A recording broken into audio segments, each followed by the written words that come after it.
Olá, eu sou Márcio Ricardo Barbosa e você está no Afrodivergente, um podcast que celebra vozes que transformam o futuro.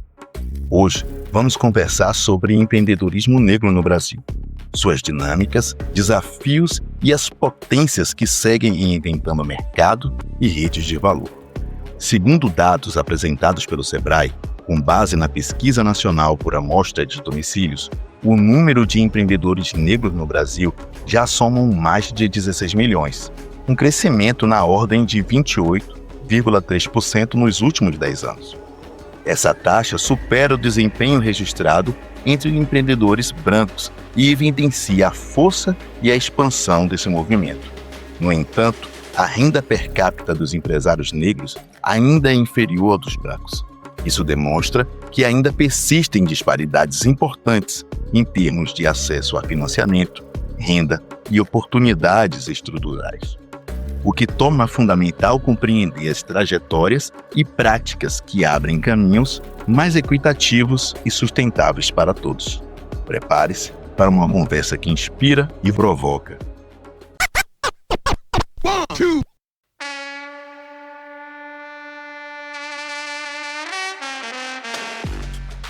E para conversar com a gente sobre isso, recebemos Carlos Átila, fundador da marca afrocentrada Agô Go Aie. A marca nasceu no chão da comunidade e hoje é referência em identidade, ancestralidade e estilo, mostrando que empreender também é um ato de afirmação e pertencimento. Carlos, para começar, conta pra gente quem é você, como começou sua caminhada no empreendedorismo e nesse ramo do estilista, né? Isso até chegar na Agô Go Aie. Sim. Boa noite. E gostaria de agradecer o convite para estar aqui participando desse projeto ligado à Universidade Pública Brasileira. Bom, falar de como surgiu o empreendedorismo na minha trajetória de vida, né? Eu sou historiador de formação, né? E aí eu vim ali no período de 2005 a 2010, a gente estava construindo muito essa ideia de fazer a graduação, depois fazer o mestrado, fazer o doutorado, fazer uma trajetória, uma carreira acadêmica. E quando eu estava no mestrado, ali por volta de 2016, eu me percebi um pouco cansado de uma vida excessivamente teórica. Então eu estava com uma realidade muito teórica dentro da academia e desse desenvolvimento profissional, e eu tinha cansado de debater, eu queria avançar debates, e eu sentia que a universidade ela ia demorar um pouco mais para poder a gente alcançar o que eu já pensava e desejava, né? Então eu comecei a pesquisar ali no dia 1º de janeiro de 2017, né, enquanto eu estava finalizando ali meu mestrado lá no Pós-Cultura, na UFBA, nos estudos culturais. Eu decidi começar a investigar o campo do empreendedorismo. E aí comecei a ler, pesquisar. Eu era pesquisador, então eu tinha essa habilidade de pesquisador, então fui pesquisando até que chegou outubro de 2017, quando eu decidi experimentar, ir para a prática. E ali eu fui para a Festa Literária Internacional de Cachoeira, né, a cidade que eu nasci. Coincidentemente, eu moro em Salvador. O evento que aconteceu quando eu estava preparado, quando eu decidi por alguns produtos, quando eu entendi que fez todo sentido e eu decidi experimentar, foi esse o festival, e ali começou a trajetória. Eu entrei em contato com algumas empreendedoras. Eu lembro Trecos de Panos, né? Valéria, uma grande empreendedora daqui de Salvador. Carlaíssa, que trabalha com escapulários. Eu tinha uma companheira na época, né, Luana Bonfim, que também é empreendedora. E a gente foi para essa atividade. Eu fui e gostei. gostei porque era prática. Eu estabeleci isso. Fiz, olha, eu quero aprender na prática. Então eu perguntava às pessoas que já estavam lá no ramo, como é que faz isso, como faz aquilo, como é que funciona. E fui pesquisando ali, aprendendo com as pessoas muito, né, no dia a dia. E daquela primeira experiência ali em outubro, eu vi que era algo bacana, que eu gostava. Estava ali em volta de vários artistas também, né? Artistas ali que estavam, por um lado, a arte e a economia muito perto, também gerando sua própria economia. Então, isso é muito interessante de perceber. Dali outubro, em novembro, veio um rei Axante a Salvador para visitar a cidade. E eu me lembro que ele foi ter uma celebração lá no Coe, no Curuzu, lá no Salvador, no Coe. Que ano foi isso que você falou? 2017. E aí eu percebi aquela corte real e eu entendi, eu fiz, olha, eu quero vender esses tecidos. No mesmo dia eu fiz uma parceria com um amigo meu, nigeriano, que virou meu amigo, né? O Taofik. E aí comecei a trabalhar vendendo tecidos. Então comecei a trabalhar vendendo tecidos e aí participando de feiras, vendendo tecidos, né? Vencendo metro por metro. E bacana. Assim, mais ou menos assim que começou o processo, né? Assim, eu imagino que não deve ter sido um processo fácil também, né? Acho que entre vender tecido e passar a fabricar roupa, existe também uma tecnologia, um processo aí de aprendizado, de desenvolvimento, que também não é assim de uma hora para outra, mas também sair desse campo da universidade, ser historiador, com um projeto de carreira mais ou menos pensado, né? Iniciar para fazer todo esse trâmite de comprar os tecidos, vender, são tecidos que são importados, né? Eles vêm de onde, necessariamente? Os tecidos vinham ali da Nigéria, porque o meu parceiro comercial nesse momento era nigeriano, né? Ele trazia esses tecidos da Nigéria e aqui a gente trabalhava. Depois eu fui expandindo para novas parcerias, outros parceiros que estavam aqui no Brasil, também de outros lugares da África. E aí fui desenvolvendo, né? Mas os tecidos eram basicamente ali Nigéria, Angola. E aí você fazia essas vendas desses tecidos da forma que ele vinha. Sim. Tem um fascínio muito grande, né? Do brasileiro. Aquela época também foi um período dentro do campo da moda afro-brasileira. Foi um período que deu um boom do tecido africano ali nesse período de 2016, 2017. Acho que teve essa curva assim, muito forte até 2019, ali de 2020, né? Até a pandemia, o tecido africano ele ficou muito em evidência no mundo da moda, de uma forma geral. E eu entrei nesse mundo da moda sem saber. A minha perspectiva era trabalhar, empreender. Eu não estava preparado, eu não estabeleci, eu não planejei, né? Eu não busquei uma formação para poder atuar no mundo da moda. Quando eu percebi, eu já estava dentro do mundo da moda. A partir do momento que eu comecei a trabalhar com os tecidos, eu já estava no mundo da moda e ainda não sabia. E tá ali com os tecidos, eu fui trabalhando nas feiras, as clientes vinham e pediam sempre que vou comprar o tecido, quero comprar ali 2 metros, 3 metros, 5 metros. A gente vendia esses tecidos, mas elas também queriam sempre, mas onde é que eu vou costurar? Quem é que vai fazer as roupas e tal? E aí eu tinha uma série de costureiras que eu indicava para essas clientes, né?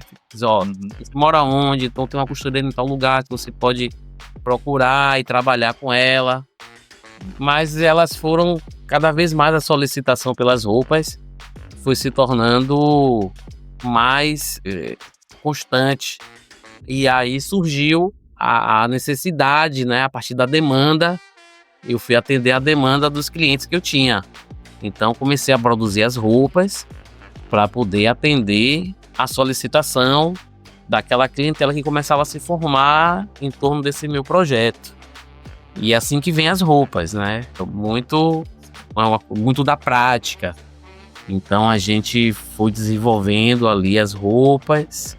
E é interessante porque Eu fazia o mestrado nos estudos culturais, fazer uma pesquisa sobre raça, né? Fazer uma pesquisa sobre o discurso de uma determinada revista científica sobre o conceito, sobre a ideia de raça no século XXI. E eu também vim da música, também sempre tive essa relação com a música, com a arte, mesmo antes da história. E eu fazia um curso quando foi os 100 anos de Dorival Caymmi, eu lembro. Eu fui fazer um teste para poder participar de uma orquestra. A orquestra da FUNSEB, o FUN. E nessa seleção, quem estava fazendo a seleção foi o maestro Letieres Leite e o Alexandre Vargas. Era uma seleção para tocar violão, né? Alexandre Vargas é guitarrista. E a gente começou a conversar sobre Dorival Caymmi com Letieres Leite. Aí fui conversando sobre Caymmi, 100 anos, Itapuã, a Bahia, aquela coisa. E ele me disse assim: Átila, eu estou fundando daqui a pouco tempo eu vou fundar um projeto na Casa 18, no Pelourinho, que era o Laboratório de Jovens do Rumpilezinho.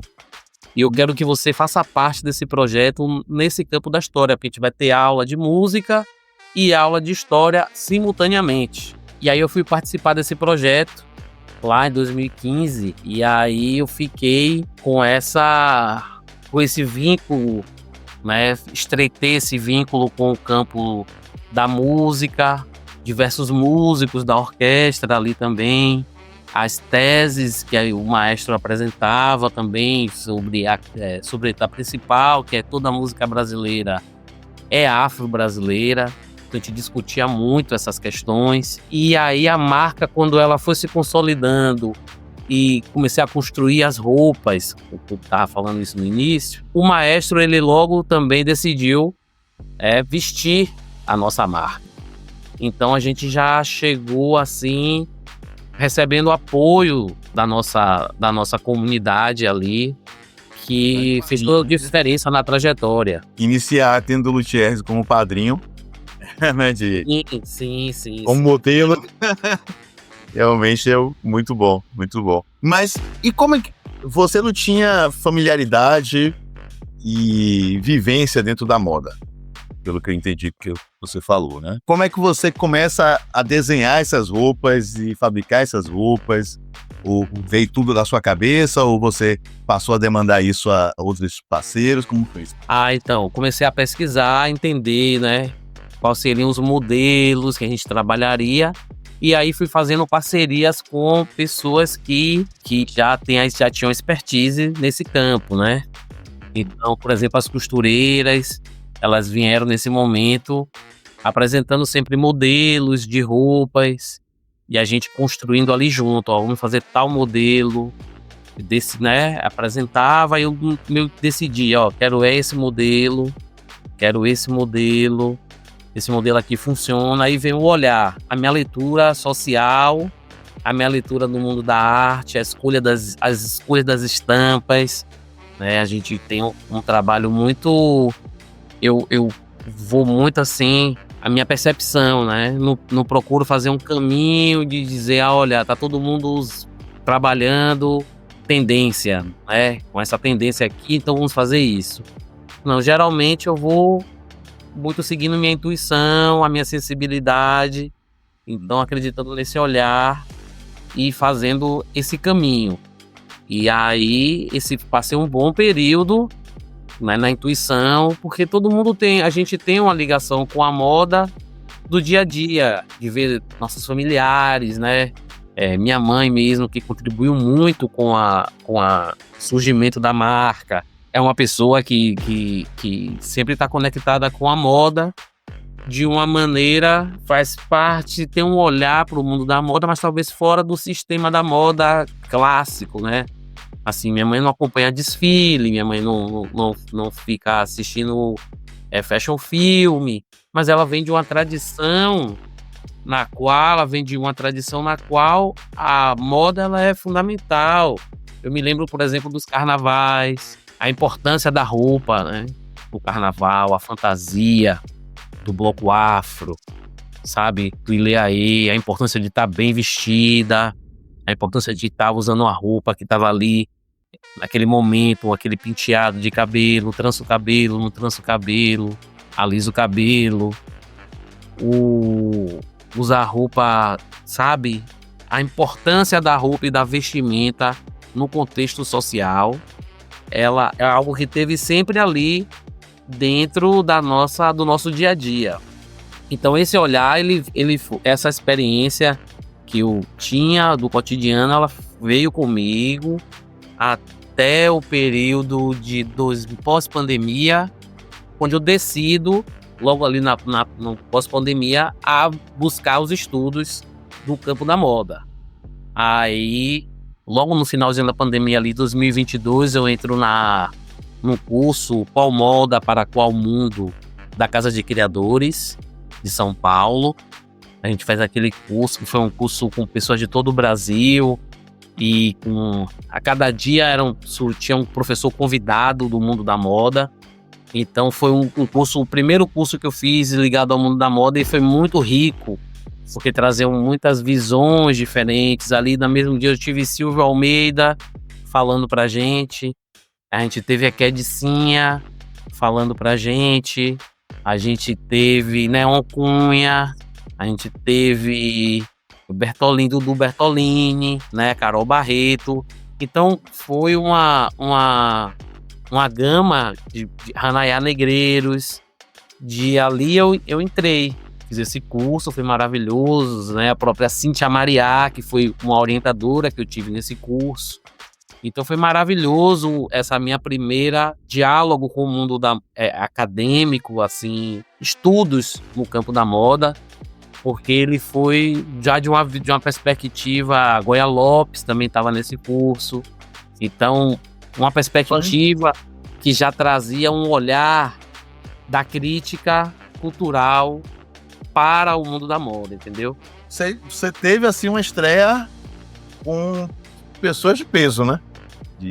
Chegou aí. O curso foi muito bom. Nossa, aquele curso foi maravilhoso, né? Provocativo, sempre com muitas provocações, né? Fazendo a gente pensar, repensar. Qual moda para qual mundo? Então tinha esse questionamento muito forte, né? A Casa de Criadores é uma grande referência na moda do Brasil, porque ela tá sempre com um olhar muito afiado para as inovações, para os grupos sociais subalternizados. Então, foi realmente uma experiência que marcou a minha trajetória. E esse curso durou quanto tempo? Acho que uns 6 meses. Bom tempo. Uns 6 meses de cursos online. Ah, foi online. Uhum. Menos mal. Online. Mas daí eu já também comecei a visitar a Casa de Criadores, os desfiles da Casa de Criadores em São Paulo.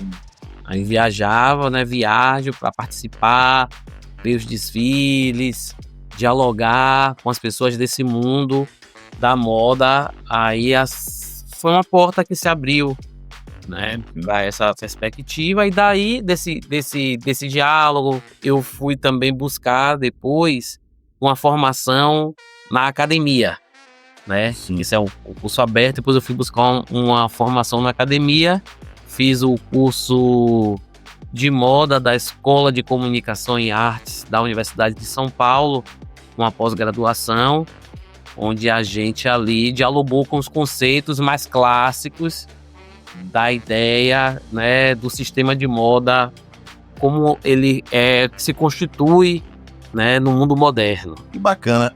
Você está trazendo essas questões relacionadas a esse processo de aprendizado, Sim. De criadores, depois lá na Escola de Moda, né, e Artes, né, da USP. Qual é o nome do curso da escola? Escola de Comunicação e Artes. Comunicação e Artes da USP.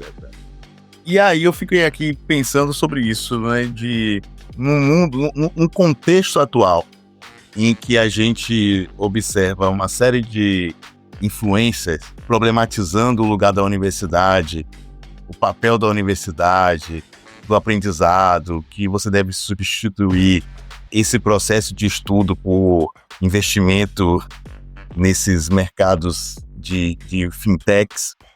Você já era historiador, tinha feito mestrado e ainda assim foi migrando para uma outra área e buscando esse aperfeiçoamento, esse conhecimento, buscando mais teoria, buscando mais conexões. Como é que foi isso para vocês? A universidade é um espaço de conhecimento, né? Não é inegável esse lugar que a universidade tem, essa importância que ela tem. Negar isso é tentar tapar o sol com a peneira, né? Então,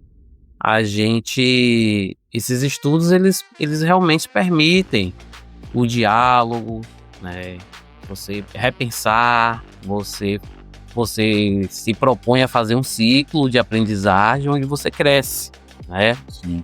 É uma escolha que a gente faz na vida, né? Querer ter dúvidas e dialogar com pessoas que já percorreram esse caminho, ter um lugar ali onde tem um conhecimento acumulado, fazer parte, aprender e seguir a trajetória.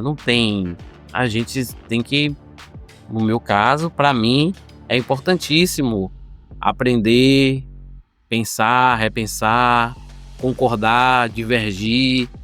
Isso faz parte da nossa própria vida. Então a educação, ela realmente já no Brasil, ela faz toda a diferença na trajetória das pessoas. Quanto mais acesso à educação as pessoas têm, mais possibilidades na vida se abrem para ela, né?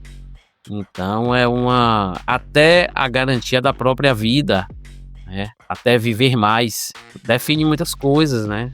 Você falou que cresceu em Cachoeira, né? E depois veio para Salvador. Não, eu nasci em Cachoeira, mas eu cresci em Salvador, mas sempre convivendo em Cachoeira, né? Sempre indo, sempre visitando a família. Sim. Como é que foi sua infância? Você morou aonde? Salvador? Sua família, a sua origem? Uma família, né, de classe média? Uma família que passou por adversidades financeiras? Como é que foi sua trajetória nesse período aí de infância até chegar na universidade? Não, eu estudei nasci em Cachoeira, morei em Salvador, meus pais eram funcionários públicos, né? E ali eu estudei escola particular, estudei escola pública, fui fazendo essa trajetória. Ali depois fiz um cursinho pré-vestibular na UFBA, um cursinho pré-vestibular, oficina de cidadania, né? E ali eu entrei na Universidade Católica, com o programa ainda, a gente fazia o Enem e conquistava uma bolsa do governo do estado, e foi chamado de Faz Universitário, era anterior ao ProUni, né? Verdade. Então a gente conquistou essa bolsa para cursar a Universidade Católica do Salvador, curso de História, mas ao mesmo tempo eu tinha passado também na Universidade Federal da Bahia no curso de Filosofia. E aí eu decidi ficar no curso de História, que era o que fazia mais sentido para mim naquele momento, né? Então foi uma trajetória, essa foi a trajetória ali da História. Depois fui para a UFBA, pós-cultura, comecei lá então quando eu comecei com a moda em 17, eu parei o mestrado, né? Então entrei em 2015 e só defendi de fato em 2022, porque o trabalho com a moda começou a ficar intenso e não dava tempo, né, de parar para poder escrever. Então veio ali um período somente depois de 5 anos trabalhando com Quase um doutorado. Aí eu fui fazer concluir, né? Concluí também a pós-graduação, a outra pós-graduação na USP, e agora sigo, né, com o trabalho da moda. A AGU agora já tem 8 anos de uma trajetória já razoável, e a gente já fez muitas ações, né?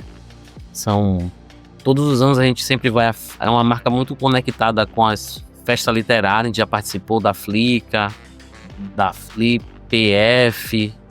A gente sempre está nesses ambientes acadêmicos, sabe? A gente está muito conectado com o diálogo das questões das artes, das outras artes, né? A literatura, a música, fazendo figurino para o teatro. A gente teve agora mesmo a felicidade de fazer para os 35 anos do bando, né, a peça Airi. A gente fez o figurino, o Bando de Teatro Ludum, da Bahia.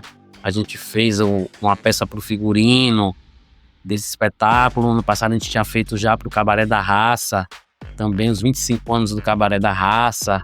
Então, dialogando com a música, a gente teve também a oportunidade de fazer o figurino para o show de lançamento do primeiro disco do Gabi Guedes, o disco Madriarcas, que foi lançado no Teatro Castro Alves, da Bahia. A gente fez o figurino para esse marco da música, da trajetória desse artista. Assim como a gente já tinha feito com o lançamento do primeiro disco do quinteto, Leite Eras e Leite Quinteto. A gente fez o figurino também lá no Teatro Castro Alves da Bahia. A gente participou de muitas atividades ligadas à população e à cultura negra, né? Como, por exemplo, o Futuro Ancestral, com a Catiúcia Ribeiro. É um programa da GNT que está disponível no YouTube. A gente fez o figurino também desse projeto. Então, em 8 anos, a gente já brincou bastante, né? Porque a gente trabalha com felicidade, né? Sendo feliz em participar, em colaborar.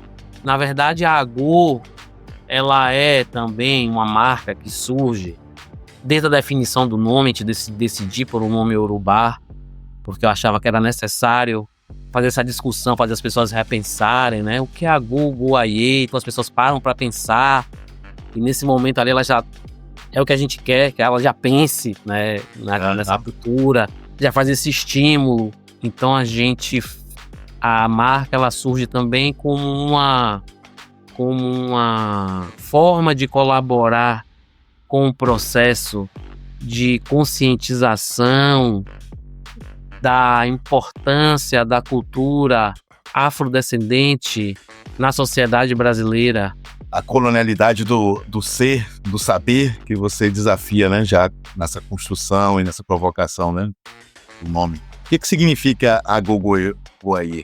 Você iniciou, e aí ele perguntar exatamente isso, você começou... Sim.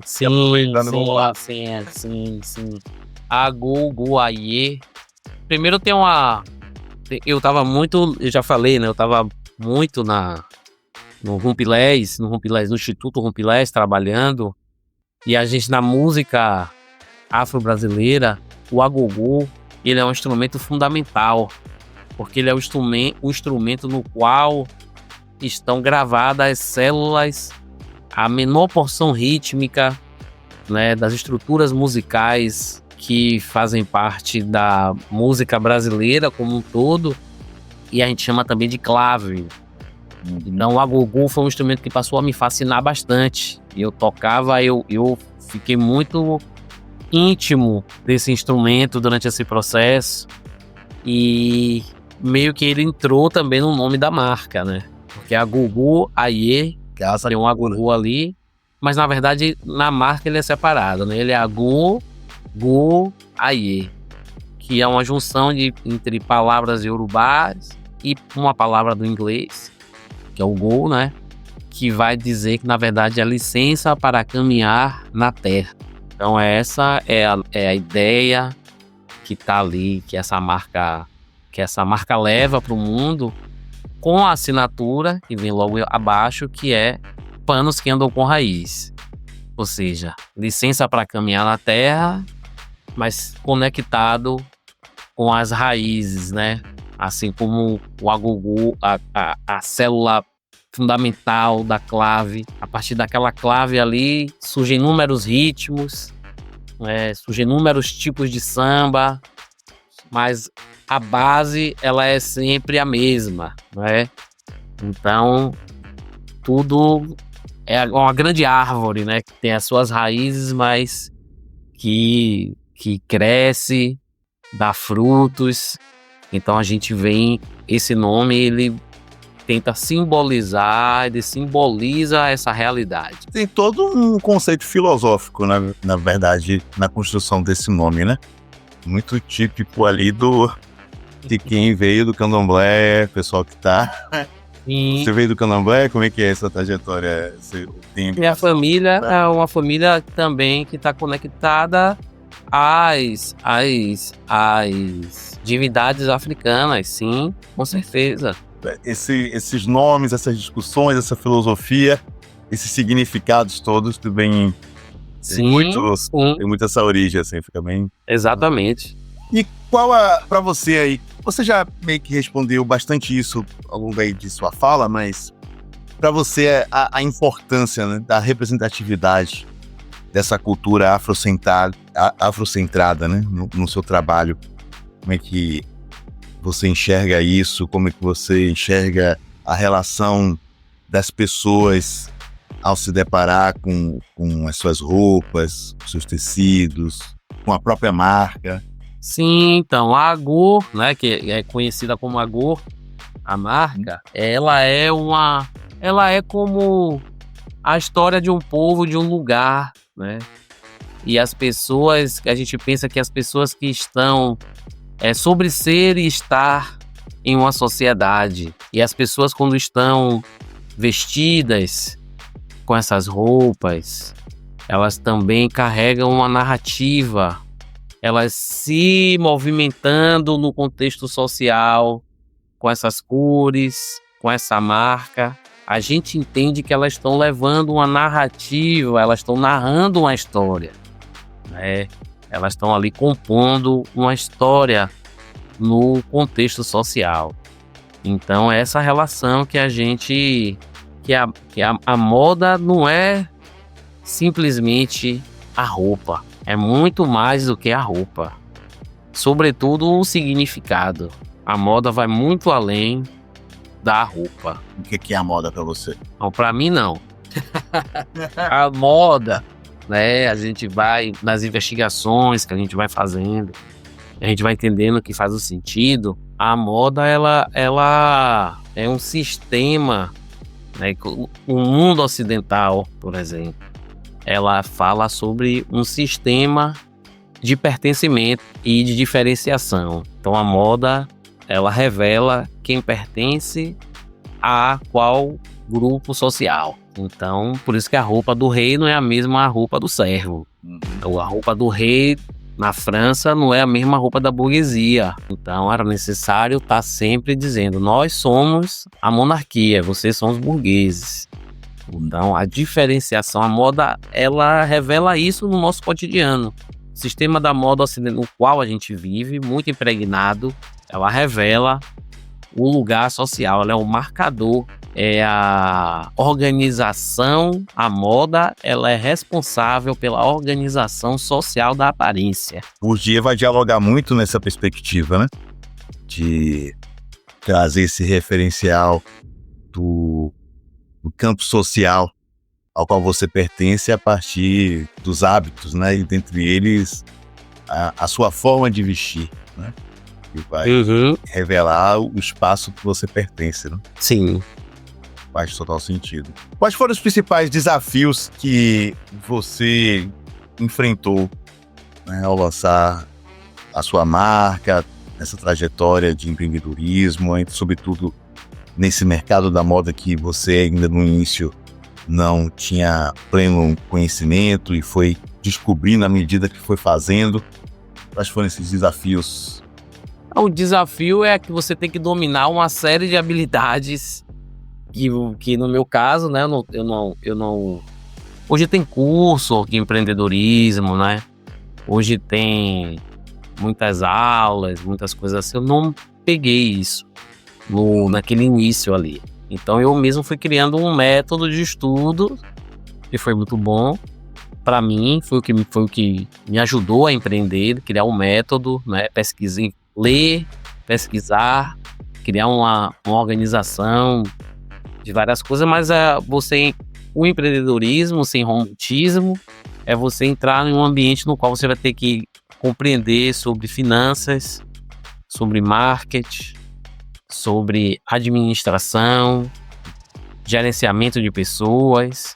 Então, o empreendedorismo ele requer uma gama de habilidades que você tem que ter para poder fazer o negócio acontecer.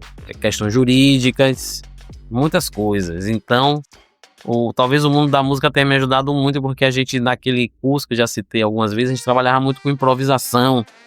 Então a gente tá sempre criando novos temas. A cada dia se criava um novo tema, né, do zero, assim, né? Então isso, você tinha que estar ali sempre pronto para o novo. E alguma coisa ia surgir sempre naquelas aulas, elas eram assim. E quando eu entrei no mundo do empreendedorismo foi assim, cada dia surgia uma novidade e eu achava bom, porque eu já estava um pouco acostumado. Então é isso. Então tinha a sensação de estar avançando, construindo, aprendendo coisas novas, e ali a gente vai avançando. Mas é uma área que tem que ter muita dedicação, muito trabalhoso. É uma área muito trabalhosa e é isso. É uma área que apresenta muitos desafios, que a gente tem que estar sempre encontrando soluções, mas isso é a dinâmica da vida também. Então eu encarei muito assim. É a dinâmica da vida e assim eu segui. Muito ensinamento da música e do próprio candomblé, né? Mais uma vez.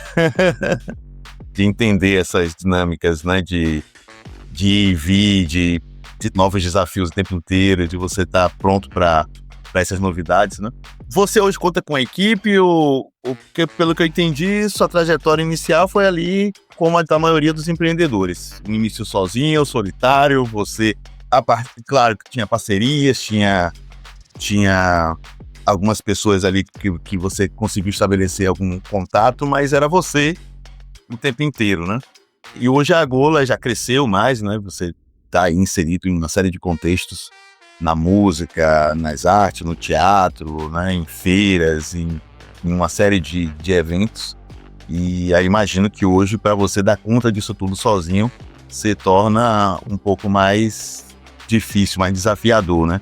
Hoje você conta com colaboração de funcionários, de pessoas, ou ainda continua nesse esquema ainda com parcerias externas? Como funciona? As parcerias, elas são mais externas, né?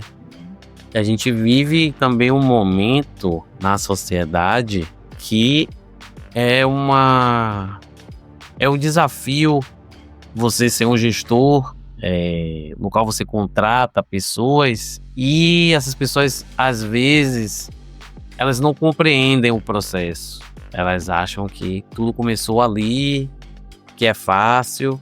Eu lembro muito, mas isso talvez não seja de hoje. Eu me lembro muito de um chaveiro, uma pessoa que eu conhecia. Era um ponto de ônibus onde eu pegava. Eu era estudante ainda, no primeiro grau. Essa memória veio agora. E nesse ponto tinha várias barracas e tinha um cara que era chaveiro. E ali a gente conversava um pouco e tal. E ele falava, conversando com outras pessoas também. Ele dizia: olha, hoje eu faço chave, mas é muito difícil. Eu contrato uma pessoa para trabalhar comigo, ela vem, aprende, e ela quer montar o negócio dela de fazer chave. A pessoa não fica aqui comigo trabalhando, né?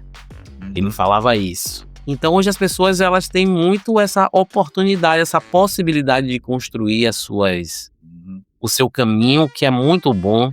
Tem a possibilidade de ir para a universidade, a possibilidade de fazer medicina, a possibilidade de construir uma carreira, a possibilidade de empreender. Isso tá bem aberto. Isso talvez é que assuste um pouco a sociedade, né, brasileira, que não está acostumado com tanta democracia assim. A gente vai construindo também uma realidade no empreendedorismo que a gente constrói. A gente gosta muito de fazer pop-up, né, que são lojas temporárias. A gente já fez, acho que 5 pop-ups, né, de 4 dias.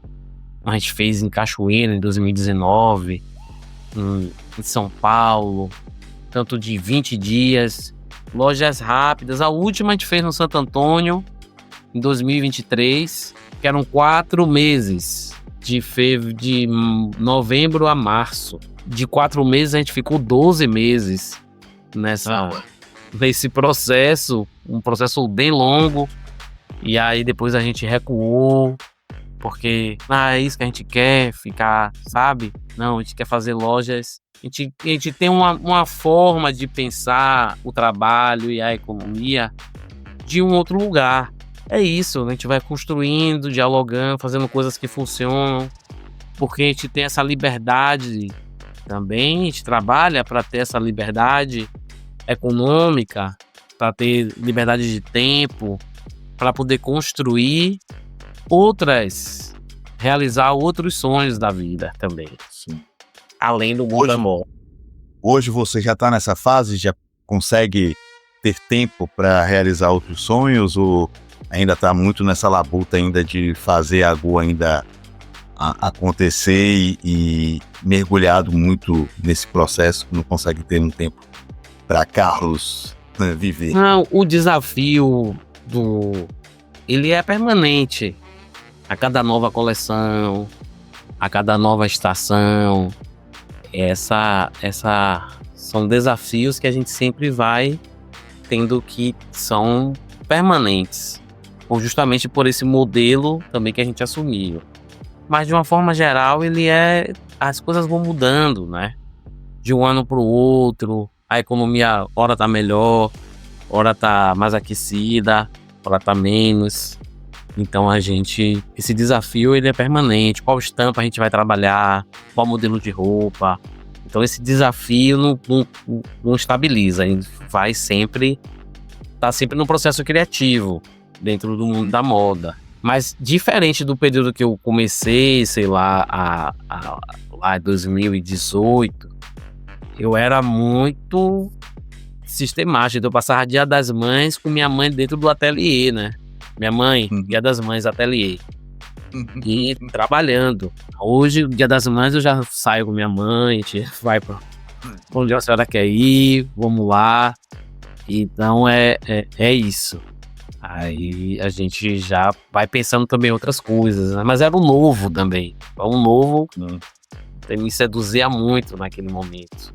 Hoje, como é que você percebe, né, o impacto, né, da Gu junto à comunidade negra, junto às pessoas, né, de forma geral, já tem um reconhecimento, as pessoas valorizam um produto feito, uma moda pensada, né, a partir de uma pessoa negra, constrói esse laço identitário em torno da própria marca, né? Como é que você enxerga, como as pessoas enxergam a marca no dia a dia?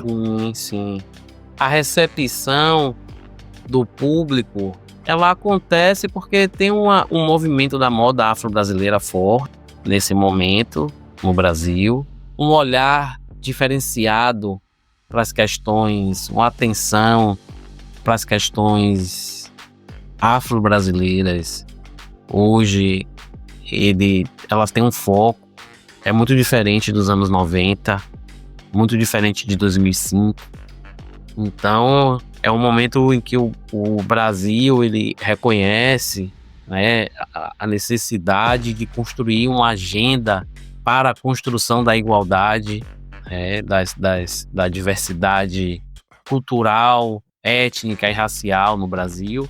Então isso vai ampliando em todos os sentidos, tanto em todas as artes, né? Hoje as pessoas elas têm o acesso à universidade. Em algum momento a população negra no Brasil lutava pelo acesso à universidade e hoje esse espaço ele está aberto. Você tem um debate teórico, você tem muitos livros que chegam, muitos pensadores, a tradução de muitos livros que era muito distante. Você tem a internet como ferramenta de diálogo da diáspora com o continente africano e da diáspora, você tem uma relação.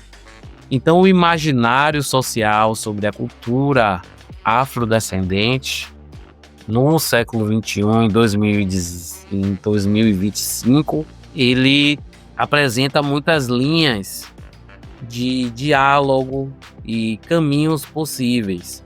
Então as pessoas hoje elas pensam a identidade negra em um outro lugar. Isso faz com que o reconhecimento, por exemplo, do bando de teatro de atores negros, né, da música afro-brasileira com discurso afirmativo de como essa cultura é, esse reconhecimento, ele a cada momento vai se atualizar, é outro lugar. Então no mundo da moda eu entendo que o trabalho que a gente faz, ele tá dentro desse contexto, né? A gente tá, então as pessoas elas reconhecem, elas gostam, elas dialogam, elas se sentem pertencentes a esse movimento, porque a gente tá dentro dessa movimentação cultural, da construção dessa narrativa do que significa ser uma pessoa afro-brasileira em 2025.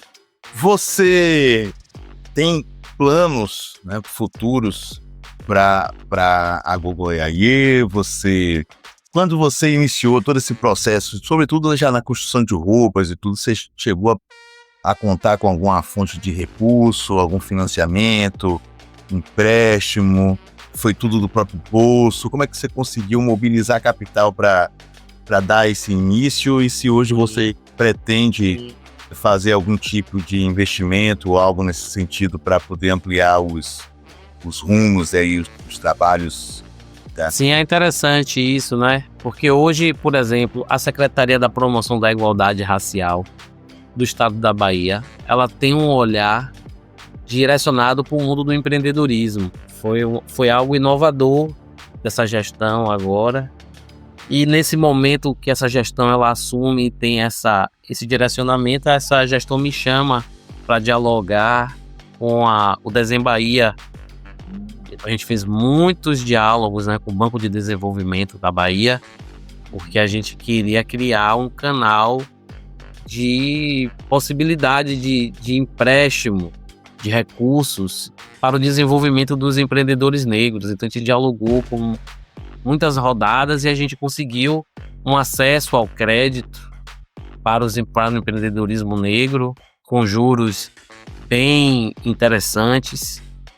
Então hoje a gente tem esse canal na Bahia que possibilita um acesso ao crédito e foi algo que não tinha lá quando eu iniciei, né?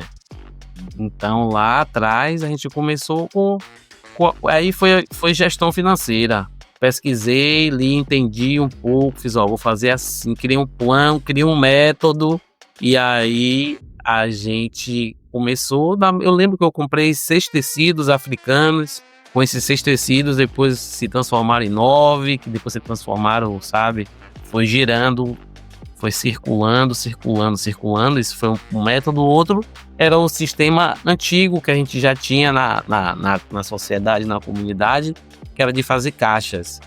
Então quando a gente precisava fazer volume, precisava de dinheiro, a gente fazia caixa em pessoas próximas, arrecadava o dinheiro, aí investia e ia trabalhando.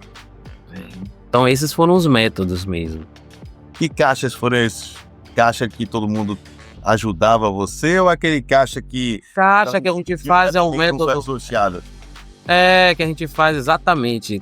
Estabelece um valor fixo, né? Por mês todo mundo vai pagar aquele valor, soma aquele valor e alguém é sorteado a cada mês, né? Uhum. Você tem já uma lista de quem vai isso. A gente fez algumas vezes isso. Desarrumado. Ah, que maravilha. Foi um processo bastante independente, assim. De instituições financeiras, né? A gente vai tendo que criar nossas próprias estratégias. Já estava criado, né? Esse daí já estava criado há muito tempo. A gente só fez utilizar e funciona muito bem. Não, mas é isso. Apesar de estar criado, é o que você falou. Assim, acho que ter esse olhar, essa percepção e essa coragem de chegar e dizer, olha, vou olhar para isso aqui, vou buscar. Porque muitas vezes a gente não tem, eu quero montar um negócio, quero montar um projeto, não sei por onde começar, não tenho dinheiro, não tenho recurso, não sei o que fazer e fica esperando meio que a sorte bater na porta, né? E não. lá e criou a porta, abriu a porta e foi buscar. Exatamente. A sorte ela chega quando você já está trabalhando, né? A sorte vai aparecendo no processo. Eu acho assim, porque o principal capital é o trabalho, a nossa força, nossas ideias, né? O diálogo, as conexões, e aí botar para frente, né?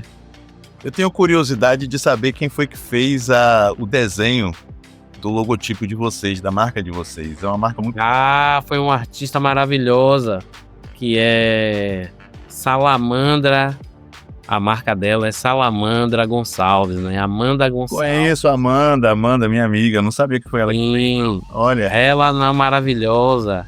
Ela fez essa identidade visual, que eu sou muito grato à Amanda, porque as pessoas reconhecem, sempre perguntam, eu sempre falo, e foi ela que fez, e ela realmente é uma artista muito talentosa.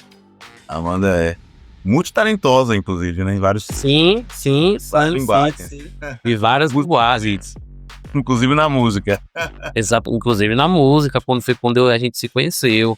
Vai conectando as coisas. É isso. Queria ver uma mensagem que você poderia deixar para os empreendedores, para as pessoas que buscam um sonho, que querem construir algo nesse sentido, no mundo do negócio, no mundo da moda. O que você poderia dizer para incentivar e dar uma luz e um caminho para essas pessoas? Sim, acho que como a gente acabou de dizer, utilizar os métodos que já tem organizados na nossa comunidade, não desmerecer essa tradição que a gente já tem, que funciona muito bem em diversos aspectos. A gente tem uma fonte de riqueza muito grande que a gente tem que valorizar, e isso é o mesmo que eu posso dizer, perguntar que veio antes. Foi assim que eu perguntei a muitas pessoas que já estavam aí trabalhando. Como que você faz? Como que você faz isso? Como é que tem aquilo? Você consegue... Como é que eu acho isso? Sabe? Perguntando, entendendo. Acho que é menos vaidade, mais colaboração. Carlos, muito obrigado pelo seu tempo. Sei que você realmente é uma pessoa mega ocupada, com muitas frentes para dar conta, e conseguir esse tempinho, essa gentileza, essa disponibilidade para estar aqui conosco é uma importância muito grande para a gente.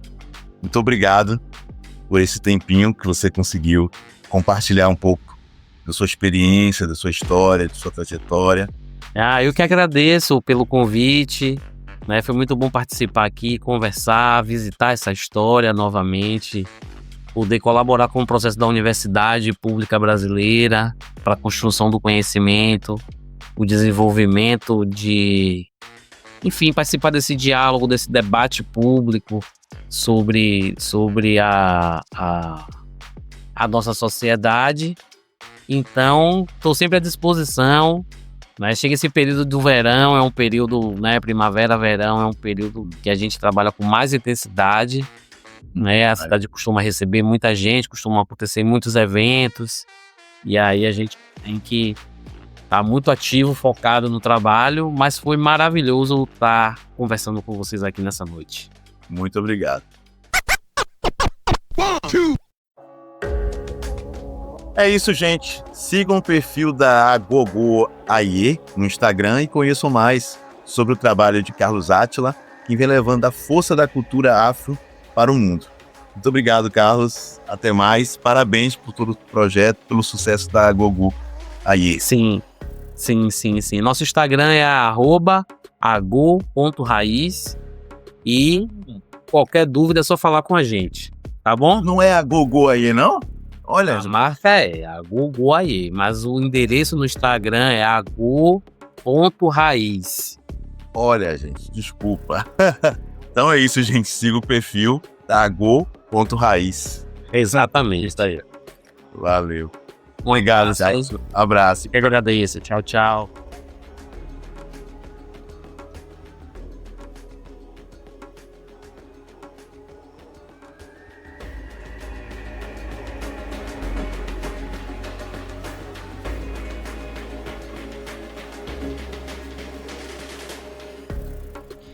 Você ouviu o Afrodivergente Podcast, vozes que transformam o futuro. Apresentação e coordenação geral: Márcio Ricardo Barbosa. Apoio: Universidade Federal do Sul da Bahia, Campus Paulo Freire. Roteiro: Luísa Morena, Thalita Jesus, Jean Carlos Castanha, Vitória Santos dos Santos. Produção: Isaac Barbosa, Daniel Souto, Estela Cristina. Comunicação: Cleberson Bandeira, Eduarda Figueiredo, Elson Júnior, Janine Bonfim, Geiciane Leôncio. Gravação: Ana Júlia Martins, Bianca Maria Ribeiro Cavalcante, Rodrigo Barbosa de Assis. Edição e finalização: Brian Hopker, Lohane Louise, Samuel Mendes. Ouça todos os episódios da primeira temporada do Afrodivergente no Spotify, Deezer, Google Podcasts e Apple Podcasts. O Afrodivergente é um projeto de pesquisa e extensão coordenado pelo professor Dr. Márcio Ricardo Barbosa.